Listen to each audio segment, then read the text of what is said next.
Hello guys! Welcome again to our channel. This is your Negosyanteng Singkit, and this time, i-review po natin ang all-new 2023 Subaru BRZ in White Crystal Pearl.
So, ito po siya, no? So, this is an owner's review. So, this is my first time to review a car. So, pagpasensyahan nyo na ako, no? Wala akong alam dyan. Gusto ko lang itong i-review. So, first, mag-start tayo sa kanyang susi.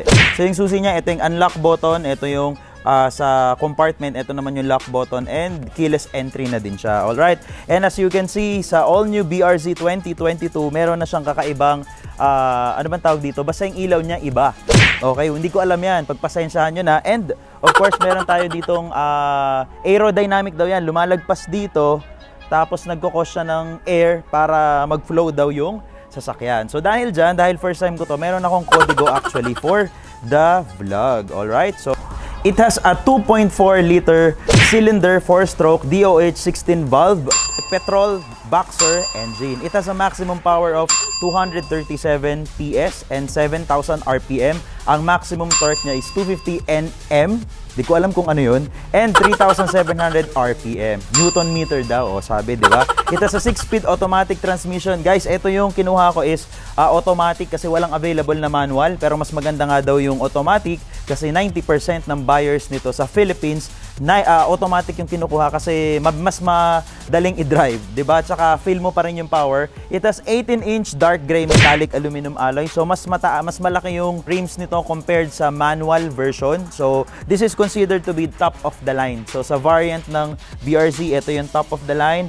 Meron siyang 130 mm na ground clearance. Millimeter ba yun? Basta yun. And meron na rin siyang shark fin antenna.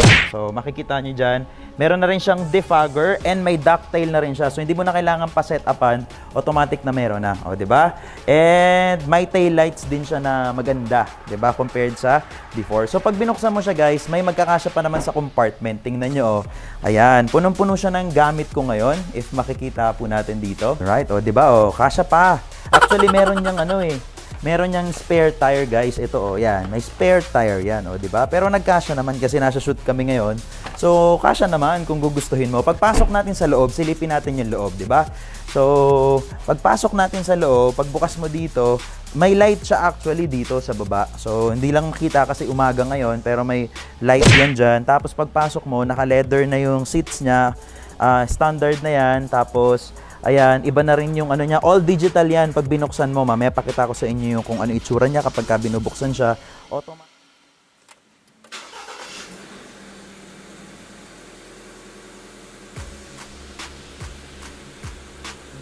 Automatic na din siya and 4-seater siya. So may space pa naman sa likod para magkasya po. Kailangan nyo lang i-abante to.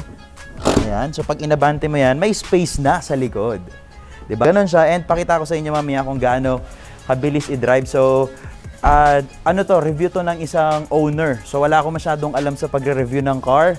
So, first time ko to, so wag nyo akong i-judge. So, yan, itatry ko na yung D mode, drive mode lang na normal. So, ito siya, oh. Nakifeel nyo ba? Normal lang yan, ah. Naririnig nyo yung sound. Yung nagagalit ng sound. Bilis siyang, ano, wait lang, ah. Ayan, oh. So gumagana yung sky, ano niya, sky active tuloy. Yung kanya eyesight, Skyactiv is for Mazda. Pag nag-change ka ng lane at namamali-mali, nasi-check nyo din yun. Tapos may auto brake din siya. So for safety talaga siya. And malalaman mo din kung may masasalubong ka kasi ilaw yung mga lights dito sa may ilaw dyan, sa may salamin.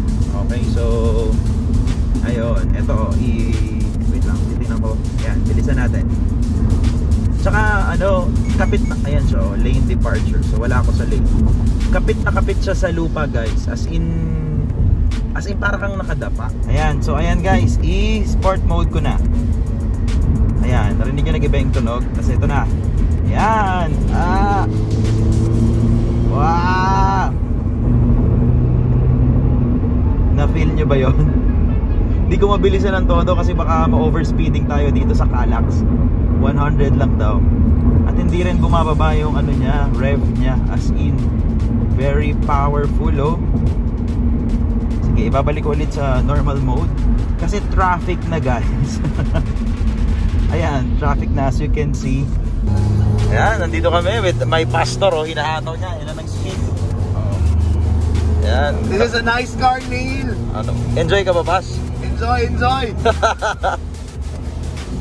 Ayan, grabe yung bilis ni PA, oh. Ramdam mo yung preno, eh. Doro is nice. Oh. By the way, the name of the car is Doro. It means gift from God, gift of God. Greek gift of God. It's a Greek word. No. Mababa pa, hindi pa maabot ng 120. Kaya pagpabalik. Yan, tinatry ni Pastor ang aming manual mode na naka-sports. Tingnan natin kung mabilis nga.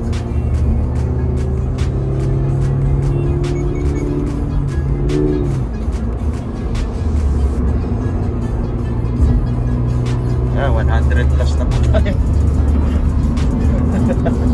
Pasos, 80. Lisensya mo naman eh. Testing lang eh. Lisensya mo naman eh. Ang tanong, may dala ka ba? Oo. Baka mamaya wala. Impound pa. Mas mabilis nga pag manual. Naka-manual, naka-sports pa tayo, no? Oh, sports and manual. Hindi yung mas mabilis. Combine. Traffic, guys. And nasa SLEX ako. Wala akong magawa.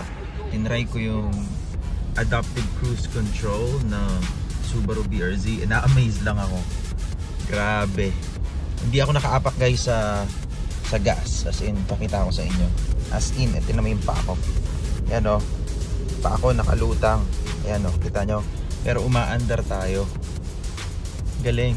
As in, ayun, no, makikita mo kung saan siya mag-i-stop kung may traffic, kung saan din siyang aandar pag okay na. So kahit naka-relax ang paa mo, like this, guys, like this.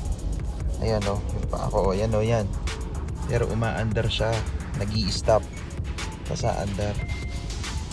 As in, ayan, o, tapos magre-ready ulit, tapos i-stop. Na-amaze lang talaga ako. So, start natin yung makina niya, no? Para makita nyo kung paano siya mag-start. Kasi natutuwa ako sa ilaw niya, gumagalaw-galaw. So, lalabas yung logo ng BRZ. And look at the light. Gumagalaw yung light. Nakita nyo? And kapag tinurn ko yung, halimbawa, iliikot ko yung manibela. Pag papunta sa kanan, mapapansin nyo, kumakanan din yung, yung ilaw. So, depende kung saan papunta yung ilaw, dun siya iikot. So ito naman yung interior niya pag gabi. Ito yung niya, yung infotainment system. Pero naka-off siya ngayon. Pag i-on mo, ito lang lalabas. Yan, so ganyan. And then all red. Medyo hindi ko lang trip yung pagka-red kasi parang ang dilim niyang tingnan. And ito naman yung niya, all digital. Kapag ka naka sports mode siya, nag-iiba yan lahat. And dito din naman lahat ng controls. So ayan siya, and then let's turn it off. Ayan, tapos ganun yung 2023. Thanks, Sir Kevin. Salamat, Subaru Pasig. Salamat, Sir Kevin. Sa mga gustong bumili, dito lang kayo kay Sir Kevin Villegas. Thank you, bye-bye. So yun lang, diba? At least napakita ko sa inyo yung all-new 2023 Subaru BRZ. And nag-enjoy naman akong i-drive. Yung fuel consumption niya, well, nasanay kasi ako sa mga manual na kotse. So, feeling ko, naninibago pa ako. Pero matipid daw yun compared sa iba. So, yun lang. And if you enjoyed this short video, you can subscribe, like, and share my content. And of course, you can follow me on other social media accounts such as TikTok, Facebook, and Instagram. So, thank you so much.